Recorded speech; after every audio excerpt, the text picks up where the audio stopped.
हैं कि भाई जो बातें करके आए थे वो तो पूरी नहीं हुई, आप 100 दिन क्यों, आप पिछले दोनों कार्यकाल का हिसाब किताब भी रख देते। सुदेश जी नमस्कार, साथी प्रवक्ताओं को भी नमस्कार। मैं भारतीय जनता पार्टी का पक्ष रख रहे डॉक्टर साहब की मैं बात को सुन रहा था। इसमें मोटे मोटे तौर पे जो इन्होंने 20 बड़े संकल्प दिए थे अपने संकल्प पत्र के ऊपर, अगर उसमें से कुछ भी इन्होंने धरातल पे रखा हो तो वो आंकड़ों के साथ डॉक्टर पंकज बेनीवाल जी अपनी बात को रखें। 500 रुपए का सिलेंडर देने की बात हुई थी हर परिवार को, और जब देने की बात आई तो उसका क्राइटेरिया निश्चित कर दिया गया कि हम लोग सिर्फ उनको देंगे जिनकी सालाना इनकम 1,80,000 हो। तो आप अपने वादे से यहीं पर मुकर गए। दूसरी बात, आपने बोला कि हम हर जिले के अंदर ओलंपिक के नर्सरी के तौर पर, हेलो जी जी सुन पा रहे हैं सुमेश जी, सुन रहे हैं आपको, हाँ बात कीजिएगा। हर जिले में ओलंपिक खेलों की नर्सरी बनाएंगे। मुझे एक बता दीजिए, 100 दिनों के अंदर आपने कौन से जिले के अंदर ओलंपिक नर्सरी का एक शिलान्यास भी किया? आपने बहुत बड़ा एक सैनी साहब ने बहुत बड़ा एक बात रखी थी कि मैं सरकारी अस्पतालों की दशा और दिशा बदल देंगे और सरकारी अस्पतालों के अंदर डायलिसिस की मशीनें रख देंगे जिससे लोगों का डायलिसिस मुफ्त में होगा। माननीय मुख्यमंत्री जी का जिला क्षेत्र है कुरुक्षेत्र, उनके क्षेत्र के अंदर एक नागरिक अस्पताल है। उस नागरिक अस्पताल में क्या वो मशीन है? आप अपने घर से ही शुरू कर लेते, जहां से लोगों ने आपको वोट दिया, और आप तो पहले सांसद भी रहे। आप हरियाणा की तो बात में करना।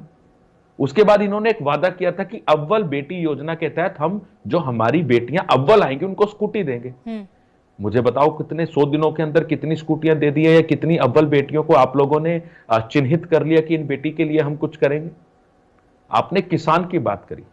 भारतीय जनता पार्टी अगर किसान शब्द यूज करती है तो ऐसा लगता है कि पता नहीं ये लोग इस दुनिया में रहते भी हैं या नहीं रहते।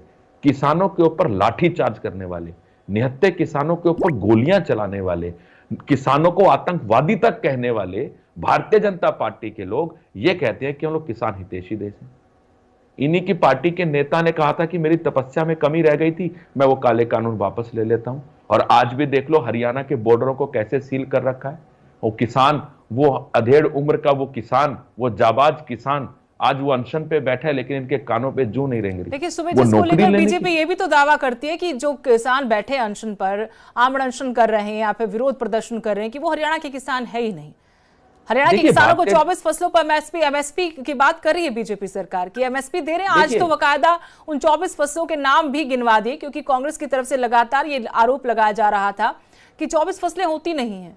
अब इस पर भी मैं सवाल करूंगी कि वाकई में क्या ये फसलें होती हैं हरियाणा में?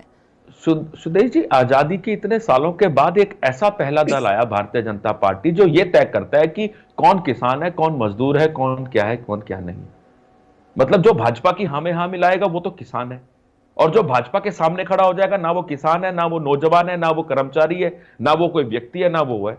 इन्होंने इतनी सारी योजनाएं बता दी, बड़ा बहन बहन बहन बहन बहन शब्द यूज हो रहा था। मैं एक चीज जानना चाहता हूं, उस महिला कोच वो भी तो किसी ना किसी की बहन थी जिसने आपके मंत्री के ऊपर आरोप लगाया था, और आपके उस समय के मुख्यमंत्री ने सदन के अंदर खड़े होकर ये बोला था कि मैं इसका इस्तीफा नहीं लूंगा। तब आपको उस बहन की पीड़ा नहीं समझ आई?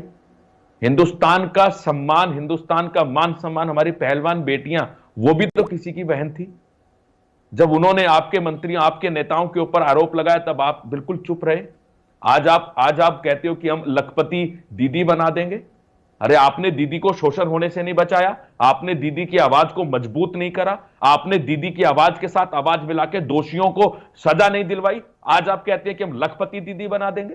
मैं ये कहता हूं लखपति दीदी बनाना छोड़िए, सबसे पहले आप उन बेटियों के साथ, उन महिला के साथ, उस बहन के साथ खड़े होइए जिनके साथ शोषण हुआ है। आज आपकी सरकार है, 100 दिन के अंदर आज आप नायब सैनी जी की भले 100 दिन की सरकार हो, उससे पहले भारतीय जनता पार्टी 10 साल हरियाणा के अंदर रही है।